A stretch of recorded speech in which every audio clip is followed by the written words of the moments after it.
ప్రేక్షకులందరికీ నమస్కారం. ప్రస్తుతం మనతో పాటు శ్రీ మాతంగి రాజశ్యామల ట్రస్ట్ వ్యవస్థాపకులు మహాబగల్ అఘోర తంత్రి బ్రహ్మశ్రీ నిశాంత్ శర్మ గారు మనతో ఉన్నారు. గురుగారితో మాట్లాడేద్దాం. నమస్కారం గురుగారు. మహాదేవ. గురుగారు, జూన్ మాసంలో మీనరాశి వారి పరిస్థితి ఏ విధంగా ఉండబోతుంది? ఎలాంటి జాగ్రత్తలు రెమెడీస్ వీళ్ళకి ఎలా అవసరం అంటారు గురుగారు? ఒక విషయం ఏంటంటే, పాపం మీనరాశి వారికి ఇప్పుడే ప్రారంభ దశలో సాడే సాధ అనేది ఏడేళ్ళ నాటి శని ప్రారంభమవుతుంది. పైగా ఇంకోటి ఏంటంటే, ఉగాది సందర్భంలో షష్టగ్రహ కూటమి వీరికి సంబంధించే వచ్చింది. ఈ రాశి వారు ఏది ముట్టుకున్నా, బంగారాన్ని ముట్టుకున్నా అది నల్ల బొగ్గు కింద మారుతూ ఉంటుంది. పాపం వీరికి ఏది ప్రారంభం చేయాలనుకున్నా నష్టంలోనే ఉన్నారు తప్ప ఆదాయ పరంగా వీరికి అంతగా సక్రమంగా అయితే లేదు. విన్నారా? కాకపోతే ఏంటి అని అంటే, ఒకవేళ వీరు ఏమన్నా చెయ్యాలి అని ఆలోచన వచ్చింది అని అంటే, వీరి పేరు మీద కాకుండా వాళ్ళ భార్య పేరు మీద కానివ్వండి, వాళ్ళ పిల్లల పేరు మీద కానివ్వండి, కొత్త ఇల్లు కానివ్వండి, వ్యాపారం కానివ్వండి, వాళ్ళ పేరు మీద చేపిస్తే వాళ్ళకుండే గ్రహ అనుకూలంగా మీకు మారి మీకు విజయాన్ని అయితే చూపిస్తుంది. సో వీళ్ళ పేరు మీద ఏమున్నా చెయ్యకూడదు. అసలు ఇంకా నష్టాలకు మూలదారి తీసే మాసం ఏదయ్యా వీళ్ళకు అంటే ఈ విశ్వావసనామ సంవత్సరం మొత్తము అని అంట. ఒక్క మాసం అని చెప్పట్లా, అన్ని మాసాలు అని చెప్పవచ్చు. కాకపోతే ఒక్కటేంటి అంటే, మీనరాశి వారికి పూర్తిగా ఆరోగ్యంగా, ముఖ్యంగా క్యాన్సర్ అటువంటి వ్యాధులు ఉంటాయి చూసారా, అవి సోకే అవకాశాలు బాగా ఉన్నాయి. ఓకే. సో చిన్న చిన్న వ్యాధులు కాకుండా డైరెక్ట్ క్యాన్సర్, పెద్దవే అంటే ఎగ్జాంపుల్ గా చెప్తున్నా, క్యాన్సర్ అని పెద్ద వాటివే వస్తూ ఉంటాయి వీరికి. విన్నారా?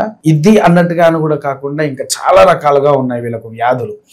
ఎందుకంటే శని ప్రారంభమైన దశలో ఎవరిని ఎటువైపు కొడతాడా తెలియదు, ఏ రకంగా కొడతాడా తెలియదు. వాడు శని ప్రారంభం అవగానే గురుగారు, మొదటి దశలో తగిలే దెబ్బ అంటే మనిషికి ఏం తగులుతుంది? జనరల్ గా ఆరంభం అయిన వెంటనే కూడా మొదలు ప్రారంభం అయ్యేది అంటే ఆర్థిక పరంగా నష్టపోతూ ఉంటారు. ఆర్థికంగా తర్వాత మన ఆరోగ్య విషయాల్లో దెబ్బతినే అవకాశాలు బాగా కనిపిస్తూ ఉంటాయి. అవి అసలు ఎలా అంటే మనం చెప్పడం కూడా అసాధ్యం, ఆరోగ్యాలు ఎటువంటి నష్టాలు తీసుకువస్తాడు అనేటువంటి. తర్వాత ఇంకొకటి కూడా ఏంటి అంటే, రాజకీయ రంగంలో ఉండేవారికి అసలు ఏది సాధిద్దాం అనుకుంటారో అది సాధించలేక మౌనంగా ఇలా కూర్చొని ఉండాల్సి వస్తుంది.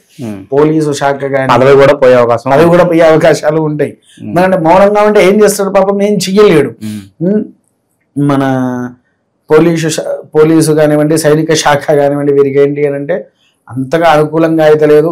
వీళ్ళు ప్రమోషన్ కోసం చూస్తూ ఉంటే అది డిలే అయిపోతూ ఉంటుంది. ప్రమోషన్ల కోసం ఎదురు చూసే పోలీస్ ఆఫీసర్లు ఉన్నారు కదా, వారికి కాస్త డిలే అయిపోతూ ఉంటుంది. తర్వాత డాక్టర్ పరంగా ఉండే వారికి అనుకున్న దానికంటే వారు ఎంతో పేరుగాంచిన డాక్టర్ అయినా కూడా కింద పడిపోయే అవకాశాలు 100% ఉంది. విన్నారా? డాక్టర్లు కూడా ఆచితూచి వ్యవహరించండి. తర్వాత విద్యార్థులు అస్సలు చదవరు, చదువు జోలి పట్టించుకోరు, పుస్తకాలను తీసి బయట పడేస్తారు, ఆడుకోవడానికి వెళ్తూ ఉంటారు. చిన్న చిన్న పిల్లలైతే, ఇంకా పెద్దవాళ్ళు అయితే ఫ్రెండ్స్లతో సినిమా షికార్లు అది ఇదని చదువు కూడా మానేసుకొని టూర్లకని అలా తిరుగుతూ ఉంటారు. దయచేసి తల్లిదండ్రులు మీ పిల్లల యొక్క విషయంలో శ్రద్ధ వహించండి.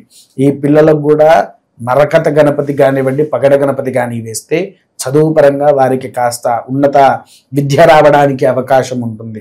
ఇంకొకటి వచ్చేసేసి ఏంటి అని అంటే, సినీ రంగంలో ఉండే ప్రతి ఒక్కరు కూడా ఆచితూచి వ్యవహరించండి. మీరు చేసే షూటింగ్లు మధ్యలో మీకేదో ఒక ఆటంకం వచ్చి ఆగిపోయి మళ్ళీ దాని గురించి ఆర్థిక నష్టాలు పడేసి అందరి చుట్టూ తిరగాల్సి వస్తూ ఉంటుంది. దయచేసి జాగ్రత్తగా ఉండండి. విన్నారా? సినీ రంగంలో ఉండేటువంటి వారు.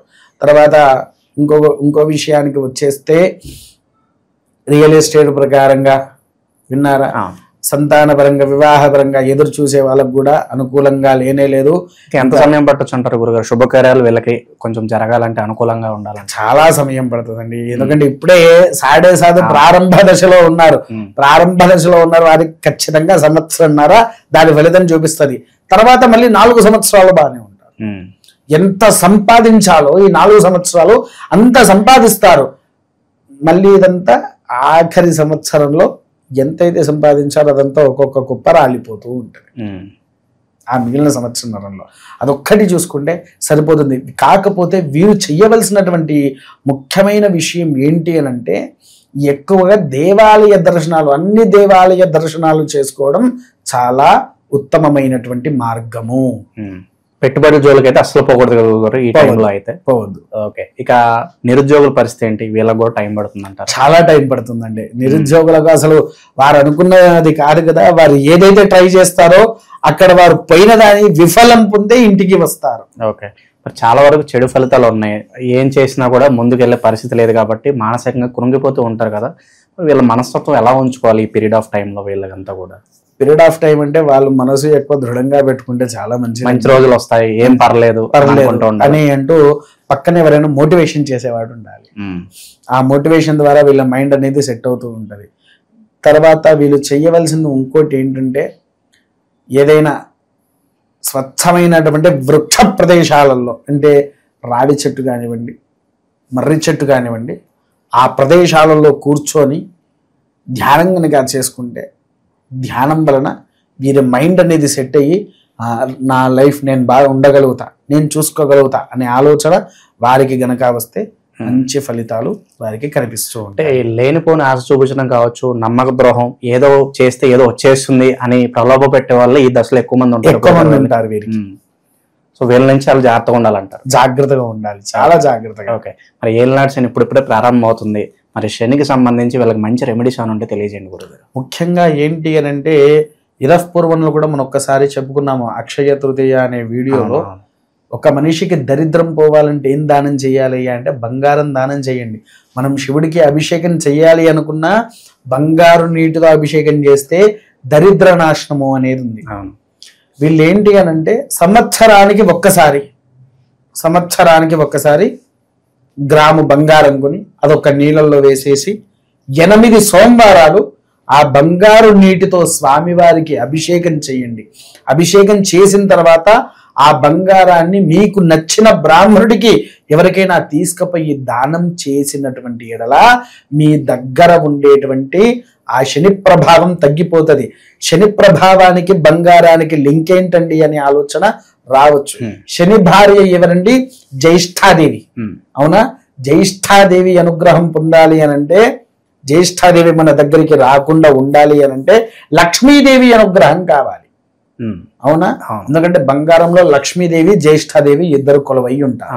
ఆ బంగారము మనం మంత్రాధికంలో కూడా చూడండి శివుడికి అభిషేకాలలో అత్యంత అద్భుతమైన అభిషేకాలు ఉన్నాయి.